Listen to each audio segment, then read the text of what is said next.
Je vous assure que dans One Piece, il y a un traître au sein du conseil des 5 doyens, et les gars, ça va tout changer pour la fin de One Piece. Les gars, la trahison, c'est un concept extrêmement présent dans One Piece. Récemment, on a eu York qui a trahi Vegapunk sur Egghead, avant ça, on a eu Kanjuro sur Wano, Vergo qui était aussi un infiltré au sein de la marine sur Punk Hazard, et même avant ça, on a eu le CP9 infiltré dans la Galela Company, Vivi infiltré dans le Baroque Works, et plein d'autres exemples. Donc je pense qu'on peut tranquillement dire que Oda, les histoires de trahison, il aime bien ça en vrai. C'est pourquoi je pense qu'il va utiliser exactement la même mécanique au plus haut sommet de son manga, c'est-à-dire avec les 5 doyens. Attends, je vais t'expliquer pourquoi et tu vas péter un câble, mais juste avant, si tu kiffes One Piece, les animés et les mangas, abonne-toi car on en parle tous les jours. Et merci à Habib, Glody et Johan, les 3 derniers abonnés. Alors, le candidat idéal au rôle de traître, les gars, c'est tout simplement Saint Topman Walkyrie, et ce pour différentes raisons. D'abord, on sait que Luffy représente le soleil, et que Saint Topman Walkyrie, lui, il représente la planète Mercure. Or, dans le système solaire, Mercure, c'est tout simplement la planète la plus proche du soleil, ce qui pourrait vouloir dire que Saint Topman Walkyrie est tout simplement le doyen qui se rapproche le plus du dieu soleil Nika.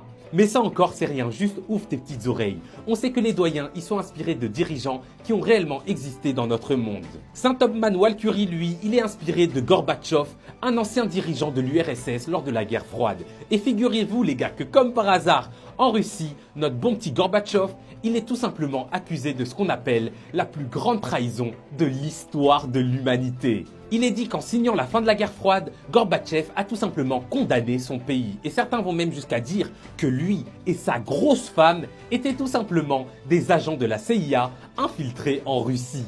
Enfin, Saint Topman Walkyrie, son poste, c'est dieu militaire de la justice. Or, on sait que dans One Piece, le monde, il est tout sauf juste. Donc peut-être que finalement, ce type-là, il cache une certaine justice présente en lui et bien enfuie depuis plus de 800 ans, mais qu'il nous cache encore et qu'il va tout simplement trahir Imu à la toute fin.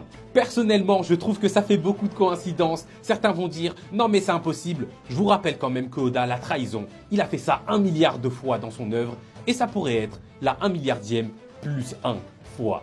Dites-moi tout ce que vous pensez en commentaire de cette théorie. Comme d'hab, moi je vous lis et je vous réponds. Mais jusqu'alors, je suis out.